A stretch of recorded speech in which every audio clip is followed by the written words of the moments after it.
Hi friends, once again welcome to SMG ಅಪ್ಡೇಟ್ಸ್ಗೆ. Friends, ಇವಾಗ ಏನು ನೋಡೋಣ ಅಂದರೆ ಏನು ಇಂಟರ್ನಲ್ ರಿಸರ್ವೇಷನ್ ಬಿಲ್ ಇತ್ತಲ್ಲ, ಒಳ ಮೀಸಲಾತಿ ಬಿಲ್ಗೆ ಗವರ್ನರು ಅಂಗೀಕಾರ ಹಾಕಿದ್ದಾರೆ ಅಂತೇಳಿ ಅಪ್ಡೇಟ್ ಆಗಿದೆ. ಓಕೆನಾ, ನೀವು ಆಲ್ರೆಡಿ ನೋಡಿರ್ಬೋದು ಇದನ್ನು. ಪರಿಶಿಷ್ಟ ಜಾತಿ ಒಳ ಮೀಸಲಾತಿ ಮಸೂದೆಗೆ ಗವರ್ನರ್ ಅಂಗೀಕಾರ ಅಂತೇಳಿ ಏನು ನೋಡಿ, HC ಮಹದೇವಪ್ಪರ ನಿಯೋಗ ಗವರ್ನರ್ಗೆ ರಿಕ್ವೆಸ್ಟ್ ಮಾಡ್ಕೊಂಡಿದ್ರು. ಓಕೆನಾ, ಇಂಟರ್ನಲ್ ರಿಸರ್ವೇಷನ್ಗೆ ಅಂಗೀಕಾರ ಹಾಕಿ, ಅಂಕಿತ ಹಾಕಿ ಅದನ್ನು ಅಪ್ರೂವಲ್ ಮಾಡಿ ಅಂತೇಳಿ. ಸೊ ಅದೇ ರೀತಿ ಇವತ್ತು ಅಂಗೀಕಾರ ಹಾಕಿದ್ದಾರೆ. ಸೊ ಇದು ಏನಾಗುತ್ತೆ ಅಂದರೆ ಇವಾಗ ಇಂಟರ್ನಲ್ ರಿಸರ್ವೇಷನ್ ಏನು ಬಿಲ್ ಇತ್ತಲ್ಲ ಇದು ಕ್ಲಿಯರ್ ಆಗುತ್ತೆ. ಓಕೆನಾ, ಏನು ಇಂಟರ್ನಲ್ ರಿಸರ್ವೇಷನ್ ಇಶ್ಯೂ ನಡೀತಿತ್ತಲ್ಲ, ಸೊ ಇದು ಕ್ಲಿಯರ್ ಆಗುತ್ತೆ.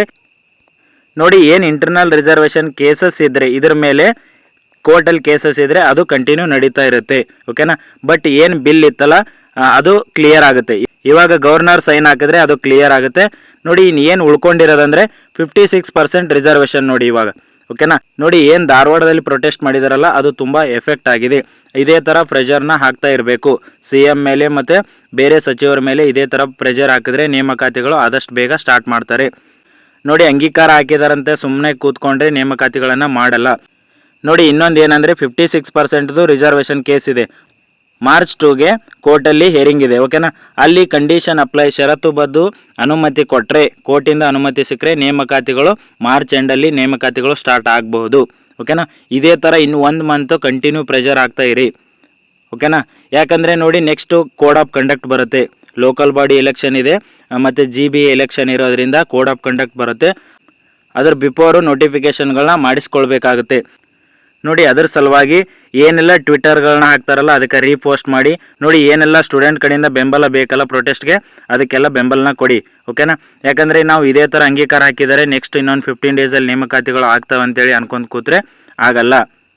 ಯಾಕಂದರೆ ಕೋಡ್ ಆಫ್ ಕಂಡಕ್ಟ್ ರೀಸನ್ನಿಂದ ಮತ್ತೆ ಆಫ್ಟರ್ ಎಲೆಕ್ಷನ್ನು ನೇಮಕಾತಿಗಳನ್ನು ಮಾಡ್ತೀವಿ ಅಂತ ಹೇಳ್ತಾರೆ. ನೋಡಿ, ಇವಾಗ 2 ಇಶ್ಯೂ ಇತ್ತು. ಇಂಟರ್ನಲ್ ರಿಸರ್ವೇಷನ್ ಒಂದು, ಒಳ ಮೀಸಲಾತಿದು. ಸೊ ಅದು ಅಂಕಿತ ಹಾಕಿದ್ದಾರೆ, ಗವರ್ನರು ರಿಕ್ವೆಸ್ಟ್ ಮಾಡಿದ್ದಾರೆ. ತುಂಬ ರಿಕ್ವೆಸ್ಟ್ ಆದಮೇಲೆ ಅದು ಕ್ಲಿಯರ್ ಆಗಿದೆ. ಇವಾಗ ಏನಂದರೆ 56%ದು ಅದನ್ನು ಪ್ರೆಷರ್ ಹಾಕ್ತಾರೆ ಇವಾಗ. ನೋಡಿ, ಅದಕ್ಕೂ ಪ್ರೆಷರ್ ಹಾಕ್ತಾರೆ ಇವಾಗ.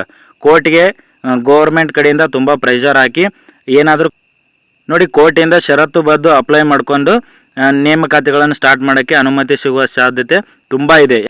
ನೋಡಿ, ಯಾಕಂದರೆ ಸ್ಟೂಡೆಂಟ್ ಕಡೆಯಿಂದ ತುಂಬ ಪ್ರೆಷರ್ ನಡೀತಾ ಇದೆ ಗೌರ್ಮೆಂಟ್ ಮೇಲೆ.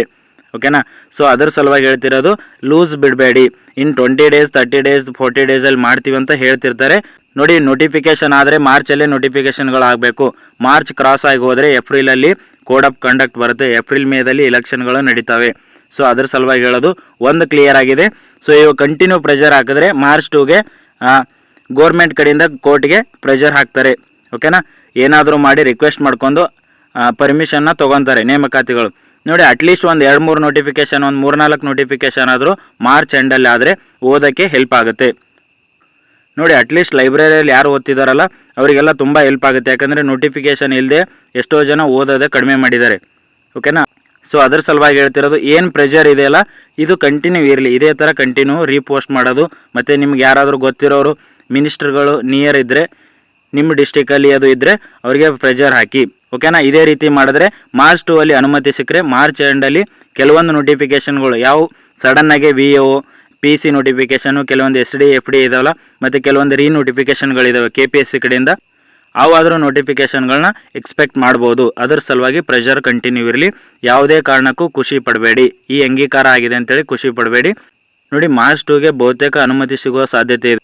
ಸೊ ಅದರ ಸಲುವಾಗಿ ಹೇಳ್ತಿರೋದು, ನೋಡಿ ಇದೇ ಥರ ನಿಮ್ಮ ಕಡೆಯಿಂದ ಪ್ರೆಷರ್ ಇದ್ದರೆ ನೆಕ್ಸ್ಟ್ ಮಾರ್ಚಲ್ಲಿ ನೋಟಿಫಿಕೇಷನ್ಗಳನ್ನ ಎಕ್ಸ್ಪೆಕ್ಟ್ ಮಾಡ್ಬೋದು. ಓಕೆನಾ, ಥ್ಯಾಂಕ್ ಯು ಫ್ರೆಂಡ್ಸ್.